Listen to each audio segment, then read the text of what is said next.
Anong senador sinasabi nyo? Tumigil kayo. Hindi tayo pwede tumakbo. Pag tumakbo ako, hindi tayo makakapag-live. Mga impacta kayo. Aray ko. Diba? Pag tumakbo tayo, hindi tayo makakapag-live. Walang, baka yung mga karayuman natin, St. Peter yan. Aray ko. Sabi nito, isa ka din doon na adik. Eh ano ngayon kung adik ako? Tignahamon ako nito ah. O ano ngayon kung nagra-rugby ako? Ano ngayon? Oo. Sa guwapo kong to, o pagkakamalan mo adik, tignan mo yung banatae. Tignan mo, hindi na sila mukhang adik, mga alien. I love you too. I love you, Ma'am Marlene. Ano sabi ni Maring Irene? Parang Manininoy 2.0. Alam mo, totoo yan eh. Naku, Irene, ang tagal mo nag-call. Mamaya, sa susunod talakayin natin. Mamaya, tatalakayin natin yan. Dito muna tayo, mga libag, mga karayuma. Ha? Ako na naman po ito, ang adik na nyolong nagra-rugby. Ano, masaya ka na? Ha? Ha? Ano? Masaya ka na? Pusang ina ka? Aray ko. Oh, ano? Oh, adik ako, nagra-rugby ako, ano? Gusto mo epoxy, try natin eh. Sama ka? Aray ko. Ano? Ano? Akala mo kung makasabi ng adik, akala mo sila baste? Sila Kitty? Ano sila? Angels? Aray ko. Ayun nga eh. Live na live eh. Nag-a-addict eh. Hindi mo sinasabihan ako dito. Patago ko nagra-rugby. Nakikita mo? Aray ko. Diba? Ano eh. Patago ko nagra-rugby. Nakikita mo sila basta hindi mo inano si Pulong. Wala kang putik. Naulo ka pala eh. Sino ba? Ha? Sino po ba ang abogado ng 18 Marines na nag-retired? Nag-retired daw, men, ang babata. Saka makakita, Marines. May Marines po sa lugar namin sa Maynila eh. Matanda na nagretiro. Putik, ang tindi ng training niya. Pero nagulat ako dito sa 18 Marines na to. Nagretiro, bata pa, mas matanda pa ako. Ano ibig sabihin nun? Pag 30 to 40 ka pala nag-retired, ibig sabihin nun, may kaso ka sa Marines, kaya wala ka na doon. Aray ko. Di ba? O, pakinggan natin. Pakinggan po natin kung sino po yung Marines, yung abogado nila. Ni Levi Baligod, kilalanin muna natin siya. Anti-corruption crusader nga ba? O may ibang plano? Alam niyo ba na sinibak siya ng sarili niyang whistleblower na si Ben-Hur Louie? Oh, sinibak po yan ni Ben-Hur Louie. Pidap. Oh, sinibak yan ni Ben-Hur Louie. Eh, kasama ni Ben-Hur Louie, sinibak yan sa Pidap. Noong 2014, hindi raw siya mapagkatiwalaan. Kung ang kliyente niya iniwan siya, bakit tayo maniniwala sa kanya? Oh, kung ang kliyente niya, sibak. Talaga mo pag inulaan nyo? Talaga weting naman ang buhay ito. Kita nyo? Ayaw ba paniniwalaan nyo? Oy, Ma'am Lucy Rivera, thank you po ah. Oh. Ano pa ang ginawa ni Ben-Hur Louie? Abogado rin siya ni Chavez Singson Uy! na may plunder case sa ombudsman. Aray ko! Abogado pala ni Chavez Singson, palakpakan ang pusang inang yan.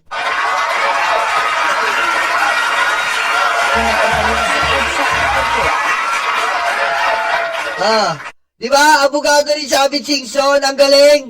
Ang usay, men. Ang usay. Ibang klase pala yan eh. Napakalupit, men. Paano ka magiging anti-corruption kung kumikita ka sa kliyenteng may kasong pandarambong? Aray!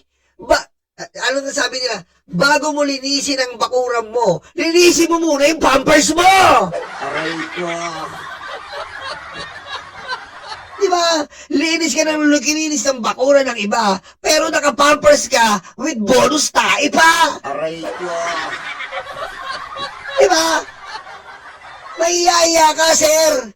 Feeling mo malinis ka, naka-pampers ka, may tae pa! Aray ko. Lilinisin mo yung korupsyon sa Pilipinas! Yung puwet mo, nanggigipalpal! Aray ko. Diretso! Tumatakbo rin siyang congressman. Uy! May pangarap! Nakaharap ng future! Aray ko. Parang si Mike Defensor! Akala ni Mike Defensor, yung mga pangloloko niya ngayon, pambubudol niya, makakapunta siya ng Senado. Eng-eng mo, bingot! Aray ko. Ha? Sabi ko nga sa'yo, Mike Defensor, kung iniiyot mo na lang si Hello Garci, malalaman mo, it was Mike Defensor, natatandaan mo nung araw? Nung unang-unang labas mo, uulitin ko na naman sa'yo. Ano sabi mo kay Pinky Web? Alam mo, Pinky, ayoko ng mga ilam. Tapos na ako sa politika. Ayoko na. Ayoko ng mga ganito. Tapos na ako sa politika. Ngayon, ilalabas lang daw niya dahil may lumapit na Marine, si Gutesa. Pusang ina niyan, si Gutesa nawawala. Ba't pinalitan niyo ng 18 Marines? Kuno! Sus Maria! Alam mo, bingot, iyutin mo na lang si Hello Garci. Ha? Para malaman mo kung may ibubuga pa yung kulubot. Aray ko. Ha? Ang dami mong anas. Sunod ka ng sunod kay Hello Garci.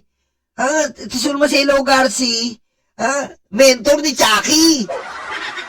Tigilan mo na kami. Bingot! Aray ko. Justice ba ang hanap? Oh. O baka publicity para sa eleksyon? Oh. Kasama pa ang mga witness na puro sabi-sabi lang, gaya ni Orly Gutesa. Oh. Resibo muna, bago tayo maniwala sa... Resibo muna bago tayo maniwala sa drama. Tinanong po yan, saan daw si BBM?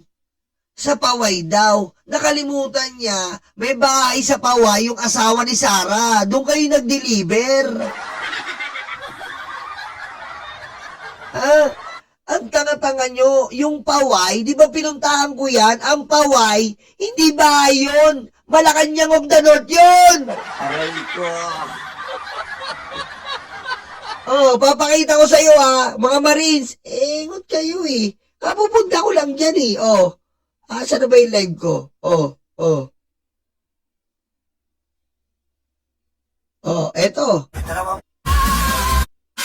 Pag-iisip. Ay, hindi yan. Kumakain na raw ng tayo. Hindi yan. Nasaan na ba yung... Ito. Oh, diba? Oh. Ay ano, kapupunta ko lang dyan oh. Malacanang of the North yan eh. Ay ano, dito ba kayo nag-deliver? Wala naman tao dyan. Ay ano, Ginawa ng ating Pangulong Marcos at siyempre ng ating Pangulong Bongbong Marcos. Napanood niyo po ba yung... ay Malacanang of the North yan mga tanga.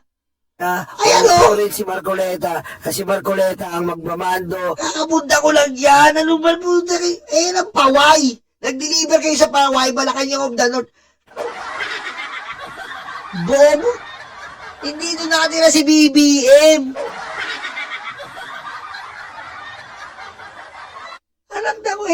Alam niyo ba kung gaano kalayo yung lawag sa Paway? Ang layo ng lawag sa Paway. I-google nyo, makikita nyo. Ang bobo-bobo nyo. Ay ano, pinunta ko yan. Doon dyan kayo nag-deliver. Sino pupunta sa inyo yan? Magbabayad muna kayo ng entrance dyan. Mga tanga. Oh, paano kayo magdideliver? Nagbayad kayo ng entrance. O, nasan yung ano nyo? May libreng postcard yan. O, 50 pesos. Tanga-tanga itong mga te. May postcard yan. Sige nga, pakita nyo. Paano kayo di-deliver yan? Walang tao dyan. Museum yan. Aray ko. Bobo. Oh. Di ba? Tama. Alam po, bitak ba yun? Bitak ba? Bitak lawag? Ang layo ng lawag po. Ang layo ng lawag to Paway. Ilang kilometers? Lawag to Paway. Oh. Lawag to Paway. Oh. 19.5 kilometers. 19.5 po yan. Tatakbo ka ng 30 minutes to 1 hour. Google nyo. Di ba? Ayan o. Nakatira si BBM sa Batak, Ilocos. Dito tayo. Pangulo at ilang politiko. Dagdag nito, kumikilos na ang ilang ahensya para panagutin ang nasa likod ng umano'y fake news. Nakatutok si Ivan Mayrina. Alam nyo, nakakaawa na lang sila eh. Yung fake news na lang talaga ang bubuhay sa mga DDS eh. Aray ko. Lousy script. Hindi pang award-winning. Hindi malinis. Alam mo na may kasinungalingan. Oy, yan. Yari na naman kayo kay Auntie ko. I love you, Auntie. Nag-usap na po kami ni Addictus Rex. At nagangalap na po ako ng mga campaign donors para po sa pagkasenador. Aray ko. Hoy, kagahapon po, nakita niyo ba si Yusik Claire? Baka, eto po, lalo kayong papamahal kay Yusik Claire. Tingnan niyo po ha. Si Yusik Claire po kahapon, nagpupunta yan, si Yusik, para hindi po alam ng iba. Eto po ha, maging mapanuri. Si Yusik Claire po, nagpupunta po yan sa mga iba't ibang eskwelahan. Ayan po, nagbibigay sila. Ayan o. Ayan po si Yusik Claire o. Galing po sila sa Tondo kahapon. Ayan po siya. Ayan si Yusik Claire. Ayan po. Lagi po yan nagpupunta sa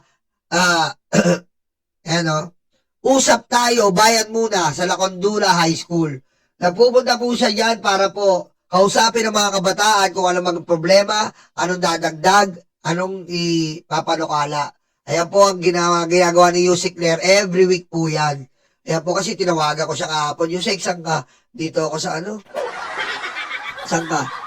Dito ako sa Lacandula High School. Nagbibigay ako ng briefing sa mga estudyante.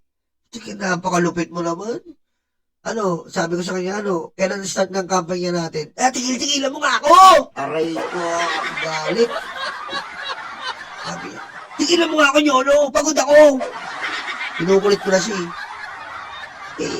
sabi ko, magre-ready na nga ako Nagpapaprint na ako ng t-shirt. Dito, Auntie Claire, sa likod karayuma ako. Tigilan mo ako! Sabi ko, kailan ka tatakbo? Hindi ko ginagawa! Nagagalit na siya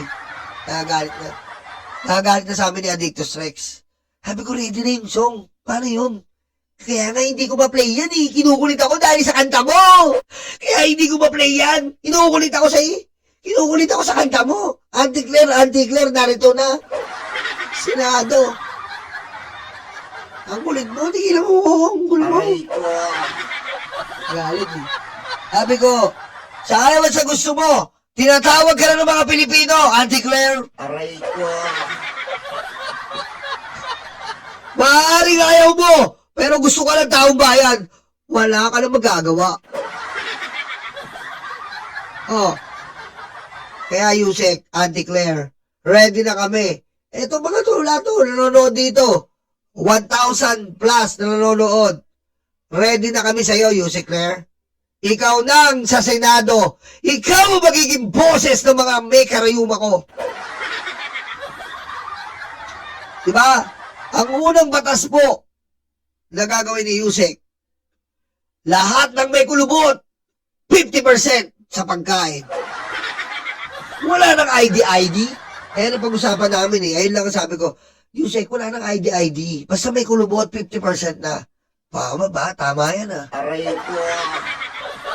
Diba? Ganun ko kayo kamahal, mga libag, mga karayuma. Sabi ko sa kanya, wala na pong ID, Yusek. Discrimination yan Lahat ng may kulubot, magdakita, automatic na yan. Oo nga, 50%. Tama rin yan, tama rin diba? Aray ko. Diba? Basta may kulubot kayo. Dito, namung mga wrinkles, more discount. Aray ko.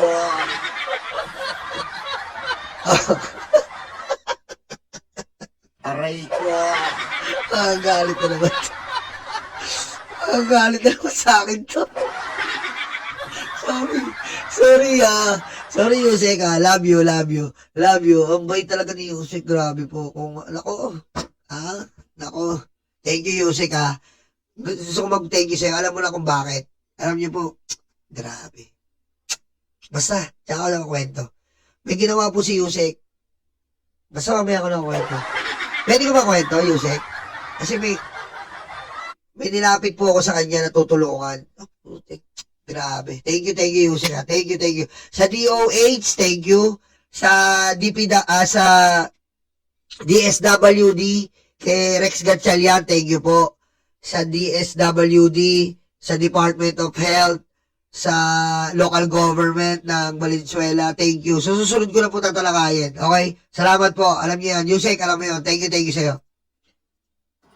Ganito tinawag ni Palace Press Officer Claire Castro ang akusasyon laban kay Pangulong Bongbong Marcos na inilahad ng mga retiradong sundalo na iniharap ni Atty. Levito Baligot. Sabi nila, naghatid daw sila ng mali-maliatang pera sa iba't ibang mga personalidad at politiko, kabilang si Pangulong Bongbong Marcos. Naging kasamahan daw sila ni Orly Gutesa na nagsabi sa Senado na regular umano siyang naghahatid ng pera kina dating House Speaker Martin Romualdez at dating kongresista si Saldico.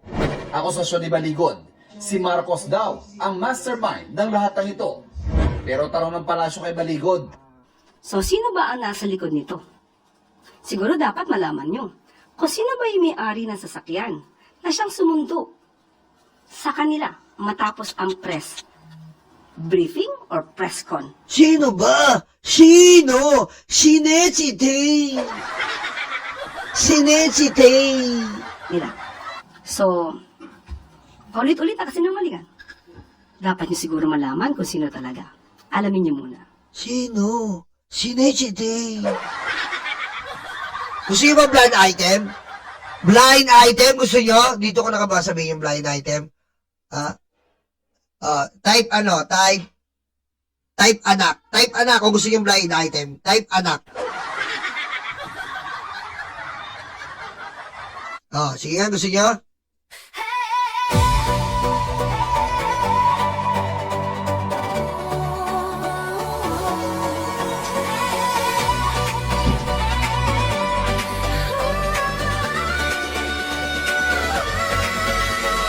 Mga balita para sa bayan, hatid sa ating katotohanan. Sinasampal ang ebidensya, kaya peke hindi makapurma. Anti-fake news, di ka libre.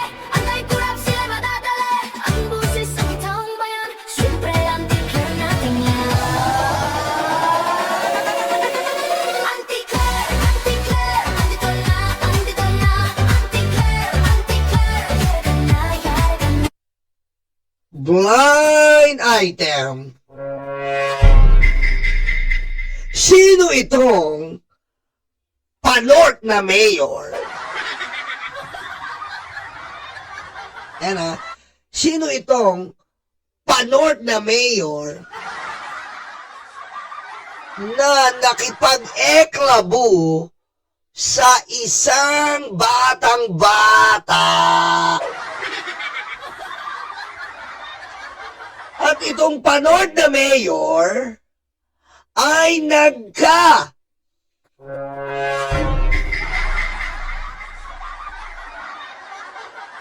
Itong panort na mayor ay nagka-junakis dito sa batang-batang babae. Matulis, Matulis tong panort na mayor. Nagpipiling malinis sa mga interview ang panort na mayor, pero may tinatago palang junakis sa isang batang babae.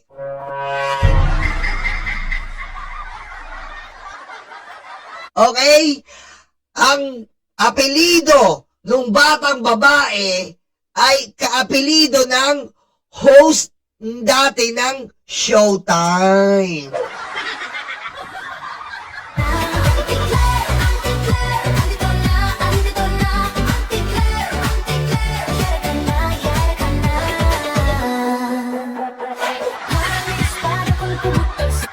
Yan ang unang clue. Ang apelido ng naanakan na batang babae ay host. Katulad ng apelido ng host dati ng Showtime. Kung hindi nyo magets, yung host dati ng Showtime, palaki ng walang... Pagaling mo si BBM. No joke.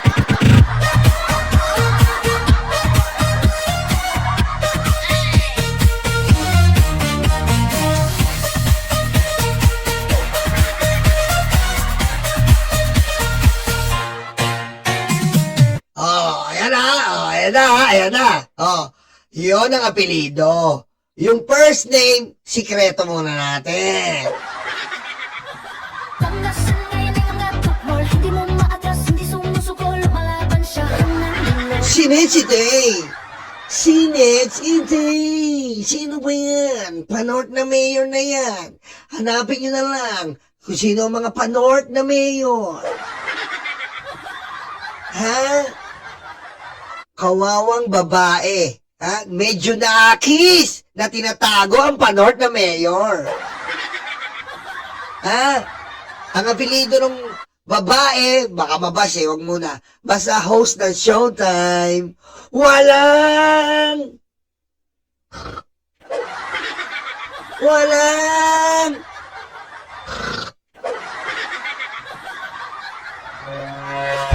aray ko. Ayan po. Diba? Bago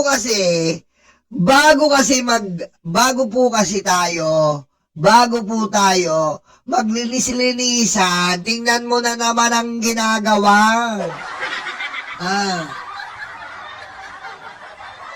At baka kayo, I believe hindi kayo magugulat. Same people. Walang! Yun ang nagpalaki. Ha? Yun ang nagpalaki doon. Sa kaapelido. Walang...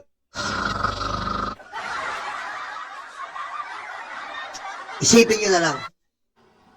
Hahayaan daw ng Malacanang ang mga nararapat na ahensya ng gobyerno na umaksyon laban sa anilay fake news. Nandyan ang NBI. Nandyan ang PNP. Dapat malaman nila to. Obligasyon nila. Patay. Nakasuhan ang mga nagpapakalat ng fake news. Dapat pa ba silang utusan? Hindi po. Obligasyon ng NBI, PNP, DOJ. Nasa Palas Press Briefing si MMDA General Manager dating PNP Chief Hoy, Nicolas Pogi, Torre General Torre, Pogi. na pinangalanan din sa mga paglalahad ng mga retiradong sundalo. Kasama raw siya sa isang pulong ni Romualdez, Co, at mga taga-ICC. Allow me please to reserve Wala my comments na. regarding that matter kasi hindi nga natin alam kung yan ay kaya nilang isubstantiate at tataasan nila ng kamay para sila ay mag... Totoo, hindi pa po notaryado ang pinakita at hindi po pinakita sa mga media ang kopya. Halata pong paninira lang. Ay, nako. Dyan. Baka mamaya at the end of the day sasabihin joke on na yan. Di ba? So it's really non-issue right now for me because hindi naman akong bida dyan. Para sa GMA Integrated News, Ivan Mayrina nakatutok, 24 oras. Pinabulaanan naman ng mga nabanggit ng mga umunoy dating militar ang alegasyon laban sa kanila, sabay kwestiyon sa timing nito kasabay ng pagdinig ng ICC. Sabi pa ng Philippine Navy, hindi nila naging miyembro ang ilan sa mga ito habang ang ilan dishonorably discharged. Nakatutok si Mav Gonzalez. Si Isko lang ba ang palaki ni Yorme? Ay, ano ba sinasabi nyo? Si Isko lang ba ang palaki ni Walang Tulugan? Hindi naman siya palaki ni Walang Tulugan eh. Aray ko. Hindi siya palaki.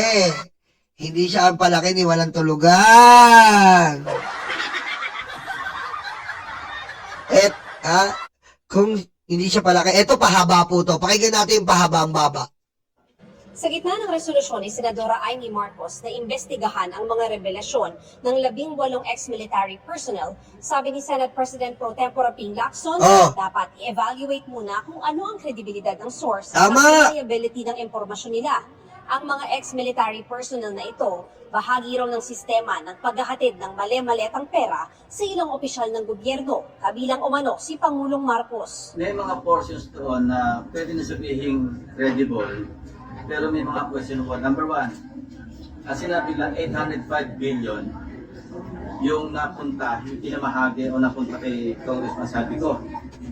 Well, from 2023 to 2025, ang total amount ng flood control projects, 1.13 trillion.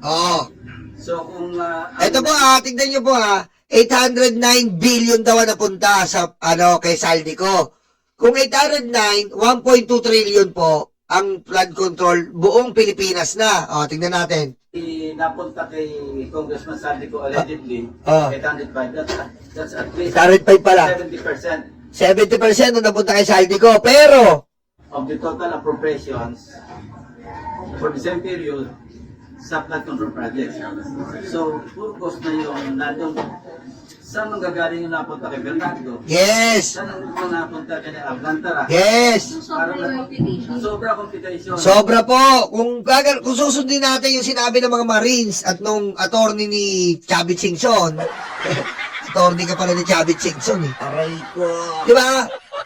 Kung 70% napunta po, paano yung na-take home ni Bernardo, na-take home ng BGC Boys?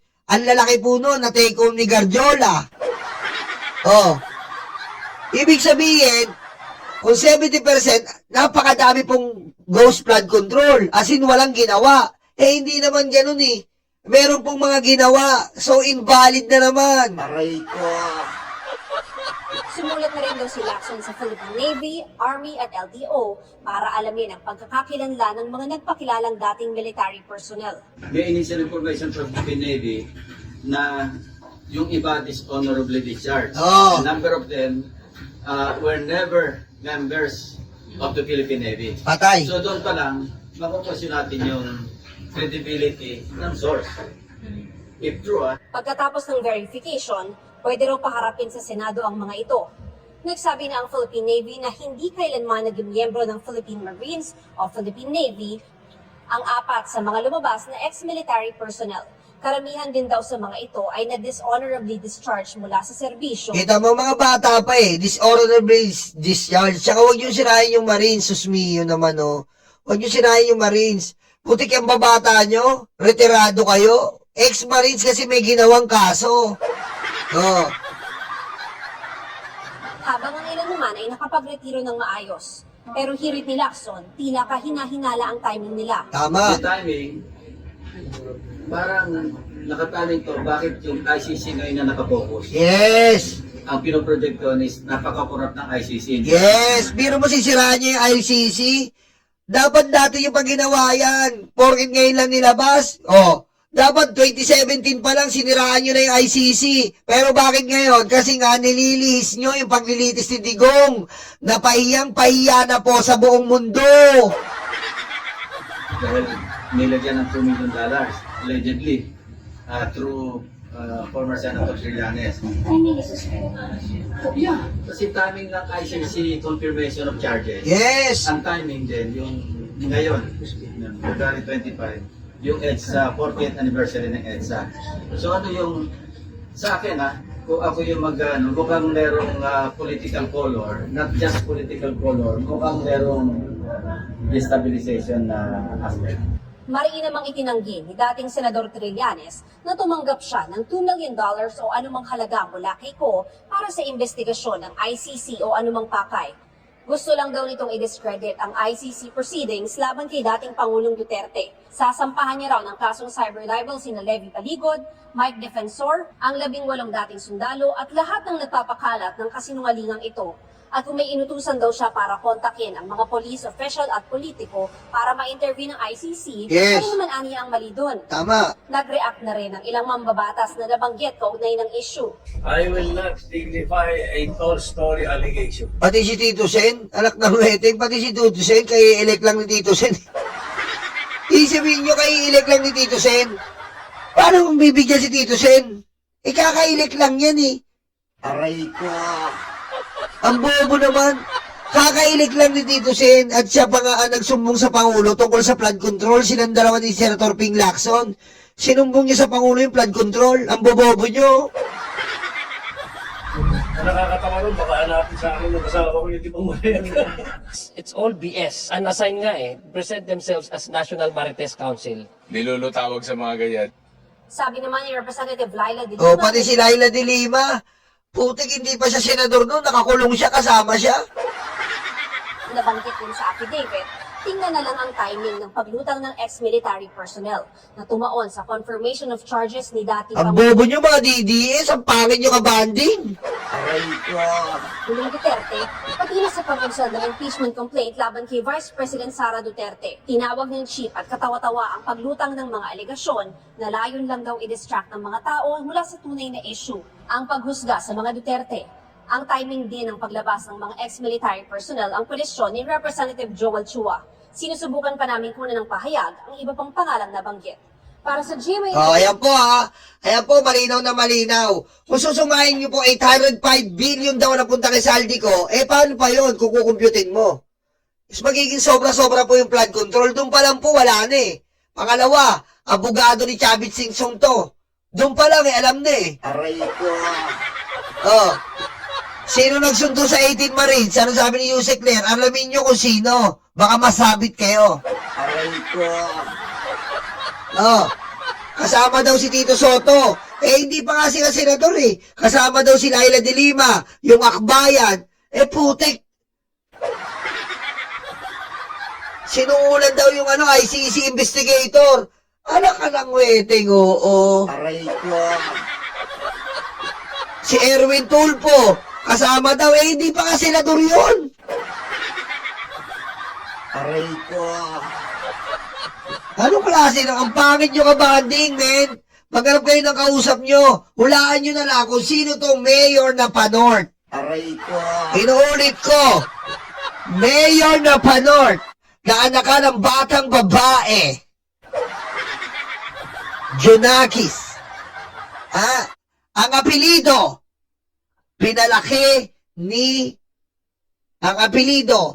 ang pinalaki ni walang tulugan.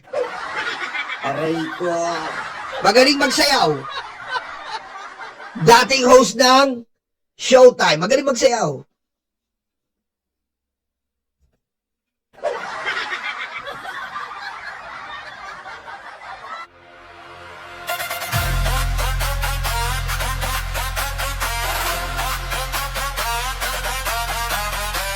Hindi si Yorme. Yun ang pangatlong clue. Hindi si Yorme.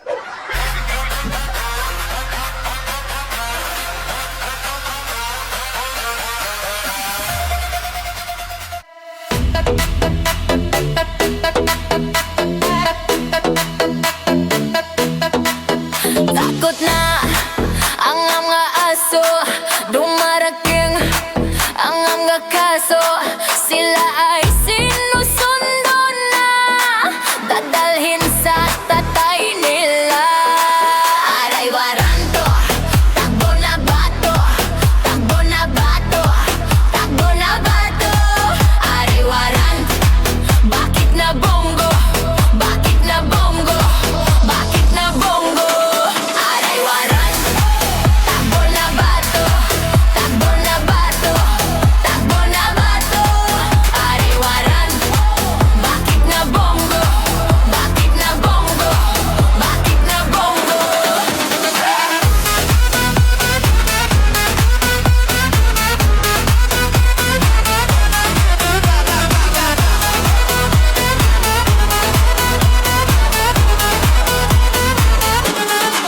Sabi ni Lord, huwag masama, pero sila ay uborlalala.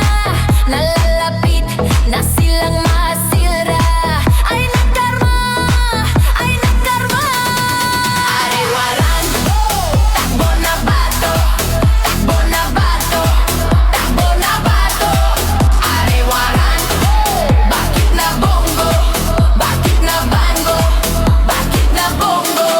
Aray waranto, takbo na bato, takbo na bato, takbo na bato. Aray waranto, bakit na bongo, bakit na bongo, bakit na bongo.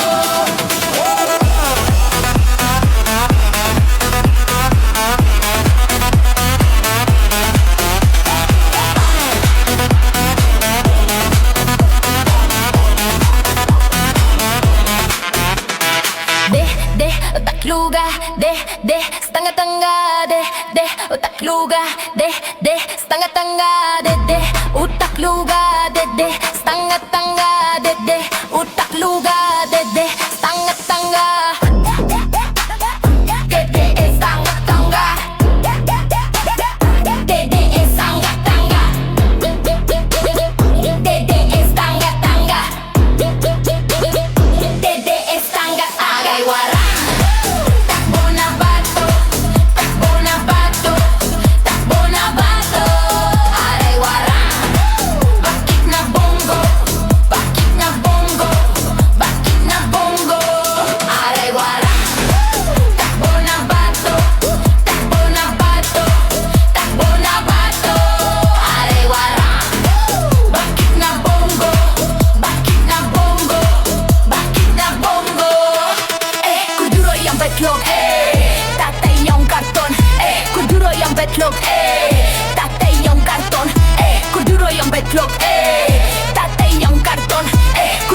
ang karton.